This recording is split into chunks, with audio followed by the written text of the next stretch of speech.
Fibonacci series is a series characterized by the fact that a number after the very first two numbers is the summation of the two preceding ones.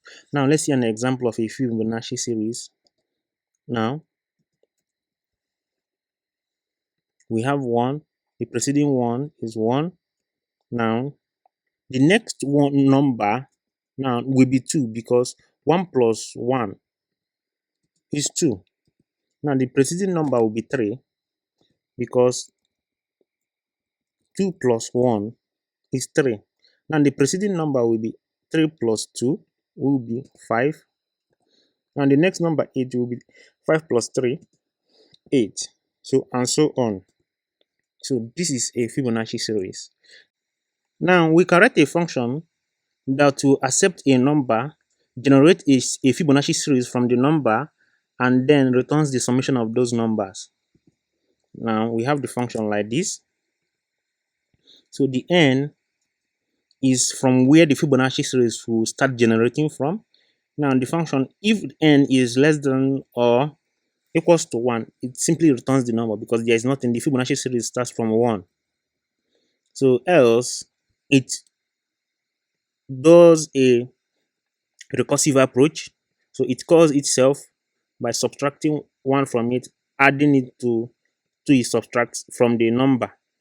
Now this Fibonacci series, if given a big number like 1,000, 200, 2,000 above, it takes time for it to generate. And also we can see that the input is also dependent on the output. So you see that this Fibonacci series is now a very good candidate for memoization. So if we call 2,000, it might take 10 seconds to compute. Then calling the Fibonacci series again with the same 10,000, we don't need to calculate this again. We just simply need to return the output, because if we run this 1,000 times, it will still give us the same output with the same input being given. Now we're going to memoize this Fibonacci. We will use this memoize function to memoize this Fibonacci. Now first, we know calling the memoize with the Fibonacci function will return a memoized version of the Fibonacci function. So we now say memoized Fibonacci. Now call the memoize function and now pass the Fibonacci function. Now we now say memoize Fibonacci. Let's call it with 9. Now here we'll call it with 8. Now we call it with 9. Here with 10 and with 10. So now here we'll have a no cache hit, no cache hit, cache hit. Then also we need to have 8 here also.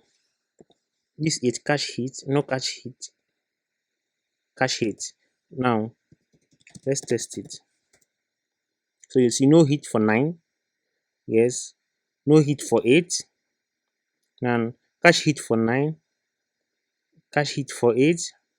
No cache hit for 10 and a cache hit for 9, with the summation of the Fibonacci series being returned. So you can see it here. Now let's benchmark when there is no cache hit and when there is a hit to know the time lapse between them. Now let's use 9, or so let's just use 10. So let's clear this. Now first thing, we benchmark this first one.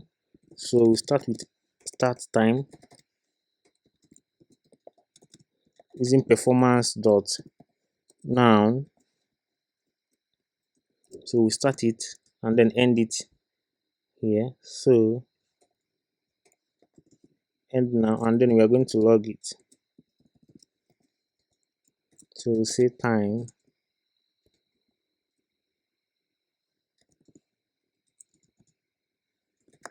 minus start now. So we benchmark the second one. So we say start now 2, end now 2.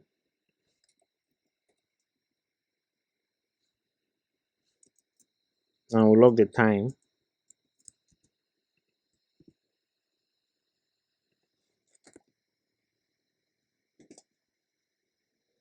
So we log the time. Now let's run it. First, let's see what we did here.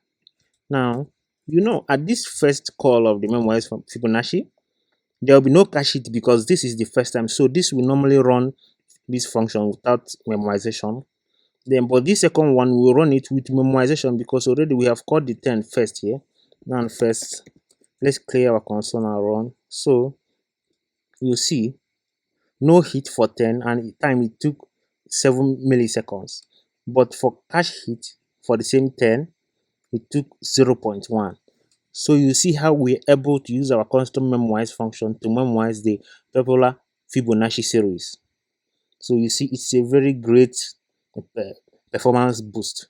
Yeah, the first one takes the actual time, but the second one with the same input makes the actual cache hit and reduces the time. So you look at almost 0 millisecond, just almost like an instant. Yeah. So that's the one of the performance advantage we have when using memoization in our logic.